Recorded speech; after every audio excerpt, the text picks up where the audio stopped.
یہ تو اب ہوا کہ آل آف سڈن آپ بن گئے سربراہ، اپنی تحریک کے سربراہ بن گئے، اور یہ پورے پاکستان میں یہ پھیلی ہوئی تحریک ہے، ہر حلقے میں ان کے آپ لوگوں کے اچھے خاصے ووٹ ہیں.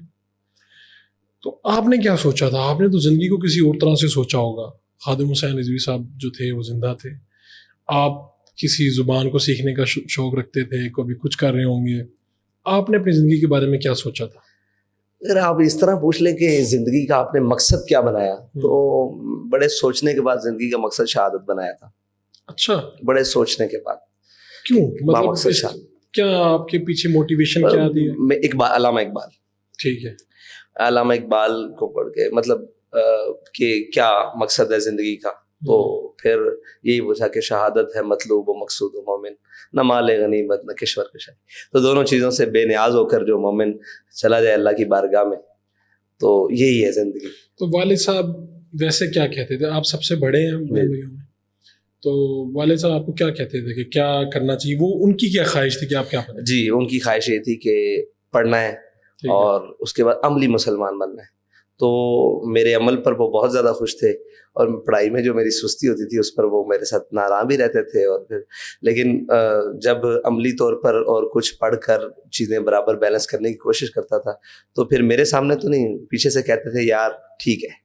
اچھا، آپ کے سامنے نہیں؟ نہیں، میرے سامنے. اچھا، آپ کے جو والد صاحب ہیں وہ جب اپریشیٹ کرتے تھے اپنے بچوں کو، اور پیار، اور اس میں کیا تھا؟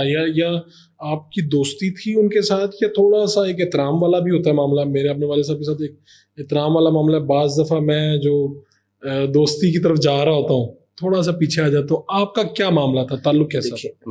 میرے والد گرامی، پھر استاذ، پھر میرے دوست، پھر میرے رہنما قائد، پھر میرے مرشد، اور پھر میرے یعنی کہ خلوت اور جلوت کے ساتھی.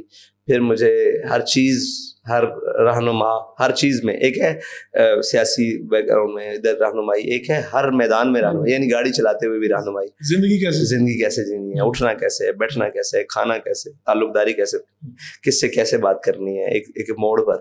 تو پھر وہ بابا خواجہ فرید نے کہا نا میرا عشق بھی تو میرا یار بھی تو تو وہ والا حساب. تو بہت زیادہ جب ان کو پیار آتا تھا آپ پہ یا دیگر بچوں پہ، تو کیا کس طرح سے وہ اظہار کرتے تھے اس کا؟ بلا لیتے تھے پاس اور گھنٹوں بٹھاتے تھے. اچھا، گھنٹوں بٹھا کر پھر باتیں کرنی، اور اگر کچھ کہنا بھی ہے تو کسی کی نصیحت کے ساتھ کہنا ہے، یعنی کسی بڑے ڈائریکٹ نہیں کہنا کہ یار یہ تمہارے اندر یہ خامی ہے، یہ نہیں کہنا، بڑی نصیحت کے ساتھ کہنا. اور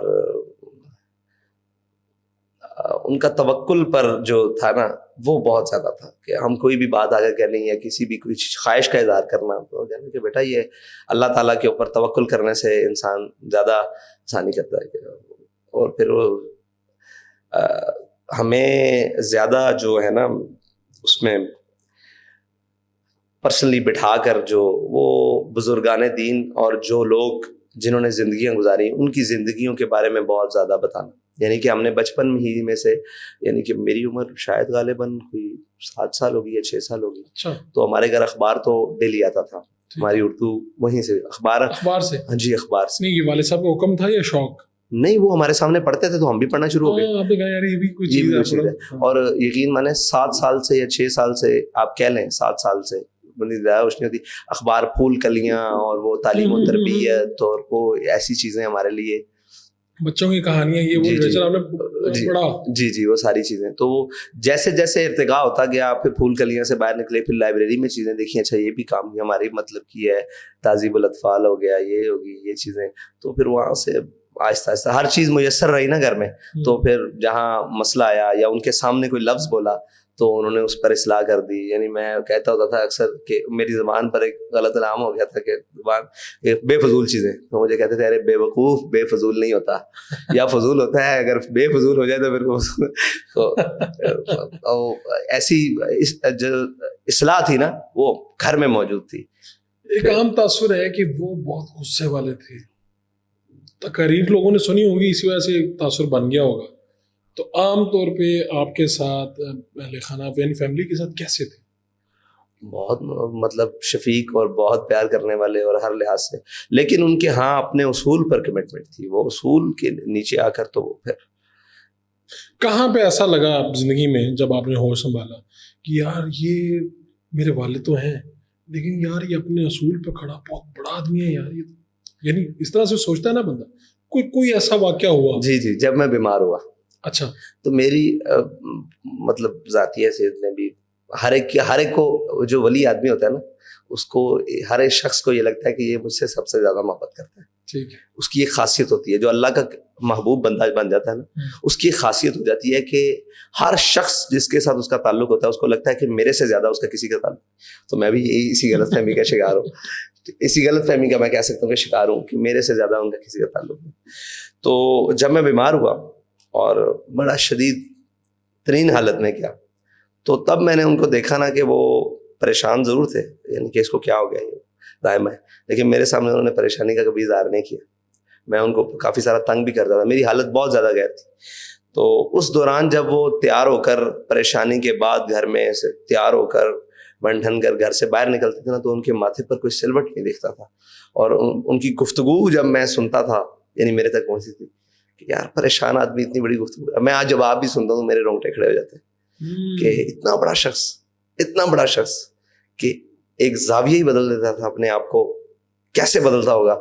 نہیں ہو سکتا, ممکن نہیں.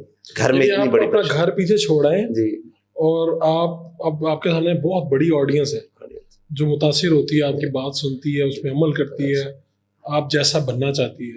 تو آپ کو لگتا تھا کہ یار یہ بندہ کیسے, یعنی میں آپ کو سچی بات بتاؤں کہ میرے بچنے کی امید شاید 10% بھی نہیں تھی. میں ایسا اتنا سخت بیمار تھا. میں شاید مطلب وہ ایک لمبی داستان ہے لیکن میں 3-4 ماہ میں شاید 3-4 گھنٹے بھی نہیں سویا ہوں گا. تو بہت شدت والا معاملہ, نہایت شدت والا معاملہ. ان کی محبت بھی اتنی شدید تھی اور وہ محبت کا اظہار بھی ان کا ہوتا تھا اور ساری چیزیں. اس کے بعد جب وہ گھر سے نکل کر جاتے تھے نا تو وہ اپنے جب اس کو کرتے تو پھر میں آج بھی سوچتا ہوں اور اس وقت بھی سوچتا تھا کہ کیسے یہ پھر وہ اللہ کی خاص عطا ہے, اتنا بڑا شخص. پھر ہر پریشانی کے بعد جب وہ تیار ہو کر اپنے کاز کے لیے نکلتے تھے تو ایسے لگتا تھا کہ بندہ دو عالم سے خفا تیرے لیے. واہ.